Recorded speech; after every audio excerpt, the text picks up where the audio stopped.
اللہ اللہ فی قلبی غیر اللہ اللہ اللہ حسبی ربی جل اللہ اللہ کسی شخص نے روزہ رکھا اور رکھنے کے بعد اس نے اس روزے کو توڑ دیا، یا اس کا روزہ ٹوٹ گیا،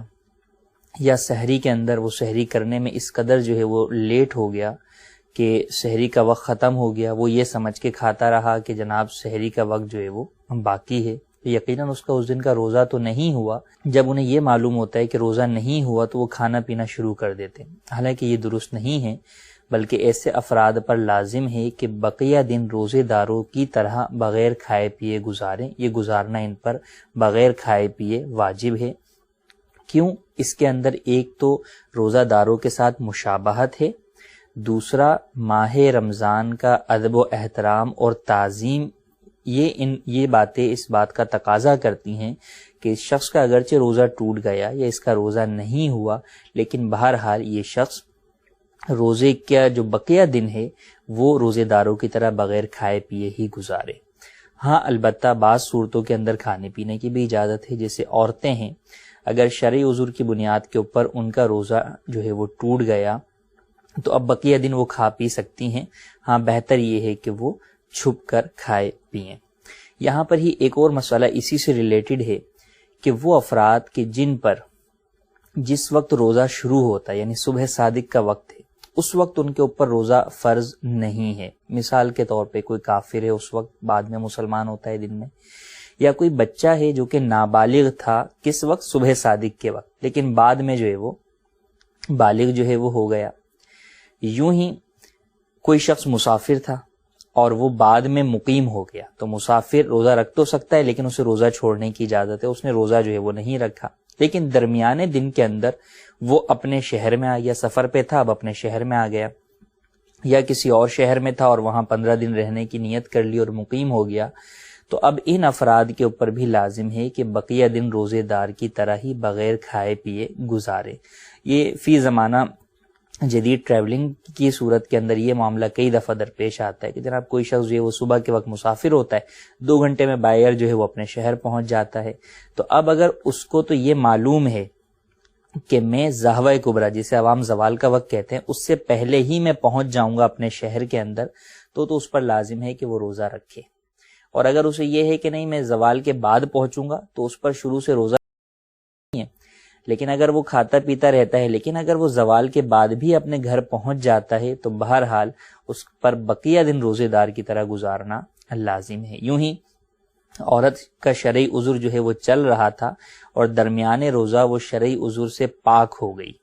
تو ایسی صورت میں اس پر بھی بقیہ جو دن ہے وہ روزے دار کی طرح گزارنا واجب ہے۔ تو اس معاملے کے اندر لاپرواہی لا علمی کی بنیاد پر برتی جاتی ہے کہ روزہ ٹوٹنے کے بعد لوگ کھانا پینا شروع کر دیتے ہیں، حالانکہ یہ بات درست نہیں ہے۔ ہاں اگر کسی کا روزہ اس طور پر ٹوٹا کہ جناب بہت شدید طبیعت خراب ہو گئی تھی، اب اس وجہ سے اس کو میڈیکیشن جو ہے وہ لینی پڑی،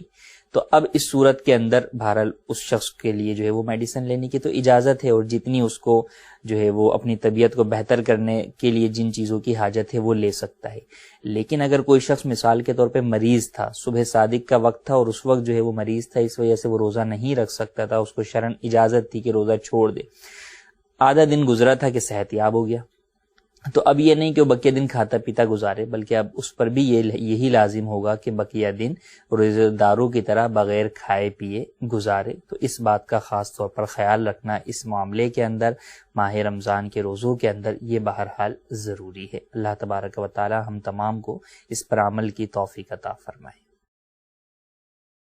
یا غرغرہ کرنا غسل میں تو یہ فرض ہے، تو اب روزے کی حالت میں بہت سے لوگ جو ہیں اس حوالے سے پریشان ہوتے ہیں کہ جی ناک میں پانی چڑھانا ہے، اور کہتے ہیں کہ نرم ہڈی تک جو چڑھانا ہے تو وہ جلن محسوس ہونی چاہیے، تو ایک تو یہ، پھر غرغرہ کرنا روزے میں منع ہے، اب غسل فرض ہے اور غرغرہ نہیں کیا، تو اب کیا کریں اس کو؟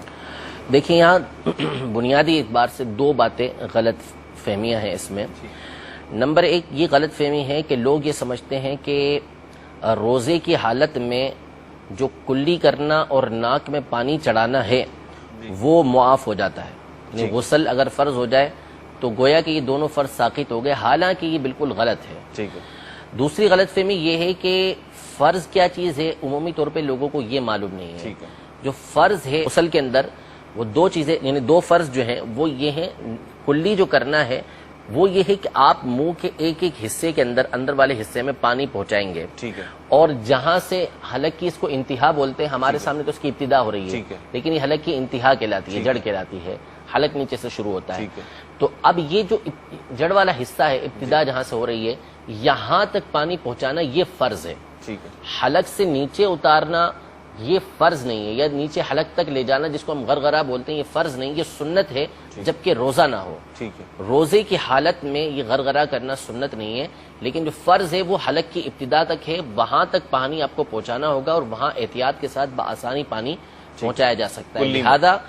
کلی کے اندر، لہذا یہ ذہن میں رکھنا ضروری ہے کہ کلی جو فرض ہے وہ اتنی فرض ہے، اور یہ روزے کی حالت میں بھی فرض ہے، یہ اس کو کرنا ہوگی باہر صورت، اس سے وہ فارغ نہیں ہوگا۔ اگر نہیں کیا تو غسل نہیں ہوگا، اور غسل نہیں ہوا تو اس کا مطلب ہے کہ اس کی نمازیں بھی نہیں ہوگی۔ اسی طرح جو ناک میں پانی چڑھانا ہے، ناک کا جو نرم حصہ ہے، یہ نرم حصہ یہاں تک کا ہوتا ہے، آپ ہاتھ لگائیں گے آپ کو نرم حصہ نظر آئے گا، جو ظاہری حصہ ہوتا ہے، تو اس حصے تک پانی پہنچانا یہ فرض ہے غسل کے اندر۔ تو یہاں تک بآسانی پانی پہنچایا جا سکتا ہے، اوپر تک پہنچانا یعنی دماغ تک چڑھ جائے ایسا کوئی کھینچنے کی بھی ضرورت نہیں پڑے گی، اگر پانی لے کے تھوڑا ہلکا سا کھینچیں،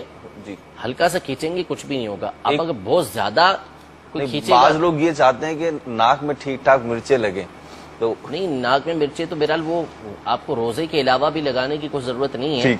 بلکہ وہ آرام سے آپ پانی پہنچائیں گے تو آپ کے اوپری حصے تک بھی پانی پہنچ جائے گا۔ وہ دماغ پر چڑھانا کوئی ضروری تھوڑی ہے کہ دماغ تک چڑھائیں، وہ تو احتیاط ہوتی ہے نا کہ نرم ہڈی کی ابتدا تک پہنچ گیا تو پہنچ کے غسل فرض،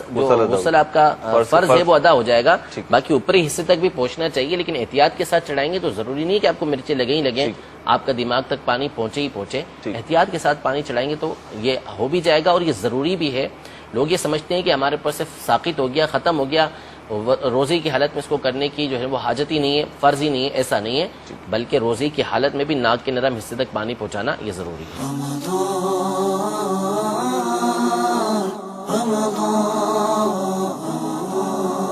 دوستو، پہلے آپ سے گزارش کی جاتی ہے کہ اگر آپ ہمارے چینل پہلی بار دیکھ رہے ہیں اور ابھی تک آپ نے ہمارا چینل سبسکرائب نہیں کیا تو آپ ہمارا چینل ضرور سبسکرائب کر لیں، اور ساتھ ہی لگے بیل کے بٹن کو بھی پریس کر لیں تاکہ آپ کے پاس فیوچر میں ہماری اپلوڈ ہونے والی مزید اسلامک معلوماتی ویڈیوز کا نوٹیفیکیشن بر وقت ملتا رہے۔ آخر میں ہمارے پیارے دوستو، ہم امید کرتے ہیں کہ آپ کو ہماری آج کی یہ ویڈیو ضرور پسند آئی ہوگی۔ اگر آپ کو ہماری آج کی یہ ویڈیو پسند آئی ہے تو آپ سے گزارش کرتے ہیں کہ آپ ہمارے چینل ضرور سبسکرائب کر لیں، اور ساتھ ہی لگے بیل کے بٹن کو بھی پریس کر لیں تاکہ آپ کے پاس ہماری آنے والی مزید معلوماتی ویڈیوز کا نوٹیفیکیشن بر وقت ملتا رہے۔ سبسکرائب کے ساتھ ساتھ ہماری ویڈیوز کو لائک بھی کریں، اور اپنی قیمتی رائے کا اظہار کمنٹس میں ضرور کریں۔ کمنٹس میں آپ اپنے سوالات بھی ہم تک پہنچا سکتے ہیں۔ اللہ تعالیٰ آپ کو اپنے حفظ و امان میں رکھے، آمین۔